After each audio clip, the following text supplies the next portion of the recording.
PMDS అంటే ఏంటి? ప్రకృతి సేద్యంలో ఇది ఎందుకు అవసరం? ఏ నెలలో పిఎండిఎస్ వేసుకోవాలి? ఎన్ని రకాల విత్తనాలు నాటాలి? దీనివల్ల జీవవైవిధ్యం ఎందుకు పెరుగుతుంది? ప్రధాన పంట దిగుబడి ఎక్కువ వస్తుందా?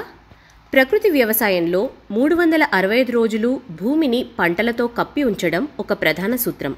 ముఖ్యంగా వార్షిక పంటలు వేసే నేలల్లో ఖరీఫ్ సీజన్ తర్వాత భూములు ఖాళీగా ఉంటాయి. ఏజెన్సీ ప్రాంతంలో డిసెంబర్ నుంచి జనవరితో పంటలు అయిపోతాయి. అందువల్ల మార్చ్, ఏప్రిల్ నెలల్లో ఈ పిఎండిఎస్ వేసుకుంటే ఏడాదంతా పూర్తిగా పంటలతో కప్పబడి ఉంటుంది. వర్షాకాలానికి ముందుగా వేసవి దుక్కిలో భాగంగా 20 నుంచి 32 రకాల విత్తనాలు కలిపి చల్లుకోవాలి. వీటిలో ఆకుకూరలు, చిరుధాన్యాలు, పప్పు దినుసులు, నూనె గింజల విత్తనాలు కలిపి చల్లాలి.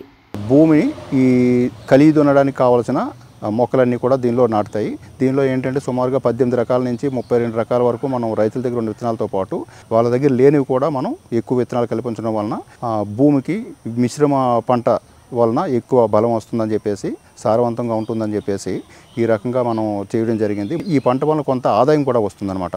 ఎందుకంటే పచ్చిరొడ్డ ఎత్తు అనేది కలిపి దున్నడానికి, అలాగే కొన్ని రకాలైన ఇంటికి సరిపోయే ఆకుకూరలు, కూరగాయలు కూడా పండుతున్నాయి దాంట్లోనూ. సో పంటకి ఆదాయం వచ్చే పంటలు కూడా దీనిలో కనిపిస్తాయి. తర్వాత కోత కోసేటప్పుడు కూడా ఏంటంటే మిగతా పంటలన్నిటికంటే ఇది సారవంతంగా కనిపిస్తుంది, భూమి సారవంతంగా ఉంటుంది, గుల్లబారు ఉంటుంది. తర్వాత భూమి ఎప్పుడు కూడా ఆరోగ్యంగా సాయిల్ హెల్త్ కనిపిస్తున్నది మనకు దీంట్లోనూ. గత 2 సంవత్సరాల నుంచి పిఎండిఎస్ విత్తనాలు జల్లుకుంటున్నాను. అవి జల్లుకోవడం వల్ల నా భూమి సారవంతంగా వేసి తోటి రైతుకి కాకుండా నాకు ఎక్కువగా దిగుబడి వస్తుంది. అవి సూక్ష్మజీవులు, వానపాములు తయారేసి సారవంతం చేస్తుంది కాబట్టి అవి నాకు మంచి లాభదాయకంగా ఇస్తుంది. ఇదిగో నా భూమిలోనే ఆల్రెడీ పంట వేస్తున్నాను. ఇది వేసవి కాలంలోని కూడా ఎండ తగిలిన సారవంతంగా వేసి మొక్కజొన్న కానీ, మిర్చి కానీ, వంకాయ కానీ అన్నీ వేస్తున్నాను. బాగా లాభదాయకంగా వస్తుంది. పిఎండిఎస్లో విత్తనాలు 20 నుంచి 30 రకాల వరకు మేము వేస్తున్నాము. ఆ రకాలు ఏంటంటే చిరుధాన్యాలు ఒక 10 రకాలు, పప్పు దినుసులు ఒక 5 రకాలు, ఆకుకూరలు ఒక 5 రకాలు, నూనె జాతులు 5 రకాలు. మేము అవన్నీ కలిపి మేము ఒక చోట వేసుకొని వర్షం రాకముందు మేము వేసేసి వర్షం వచ్చేలోగా అవి మొలిసి 40 రోజుల తర్వాత మేము అవి కలియ దున్నుసి మేము ఆ భూమిని బాగా బుల్ల పొడుస్తుంది. ఆ భూమిలో సారవంతం ఉంటుంది. ఆ భూమిలో వానపాములు తయారవుతాయి. భూమి ఏమో పైకి వచ్చి మెత్తగా ఉంటుంది. ఆ భూమిలో మేము ఏ మొక్క నాటినా మాకు ఆరోగ్యంగా ఉంటుంది. మన భూమికి దెబ్బ రాకూడదని ఈ పిఎండిఎస్ ఇప్పుడు వేసుకొని పంటలు పండిస్తున్నాం సార్. బైసా నెల వేస్తే ఈ నెలల్లో 5-6 అడుగులు మనకు వస్తుంది. వచ్చిన తర్వాత నీళ్లు తెసి నీళ్లు ఇచ్చేసి బాగా దుక్కి చేసుకున్న తర్వాత ఒక 6 రోజులు కానీ 7 రోజులు పోవాలి. పోయిన తర్వాత ఇంకా దమ్ము కొట్టుకొని నాటుకోనాల. ప్రధాన పంట వేసేలోపు కొన్ని ఆకుకూరలు తీసుకోవచ్చు. పశువులకు కొంత మేతగా ఉపయోగపడుతుంది. మిగిలిన బయోమాస్ అంతా భూమిలో కలియదున్నాలి. దీనివల్ల భూమి గుల్లబారుతుంది.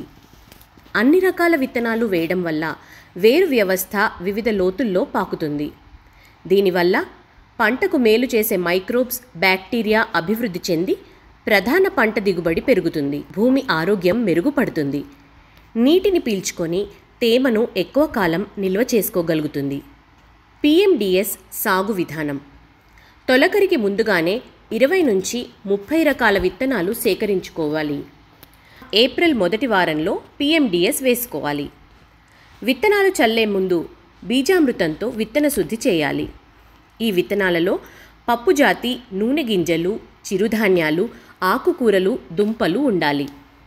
పంట ఎదిగిన తర్వాత ఎన్ని టన్నుల బయోమాస్ ఉత్పత్తి అయింది, భూమిలో ఎంత కలియ దున్నుతున్నామో అంచనా వేయాలి. ఈ పిఎండిఎస్ వేసిన భూములలో పంటకు, వేయని భూమిలో పంటకు తేడా గమనించాలి. నేలలో సేంద్రియ కర్బన శాతం పెరుగుతుంది.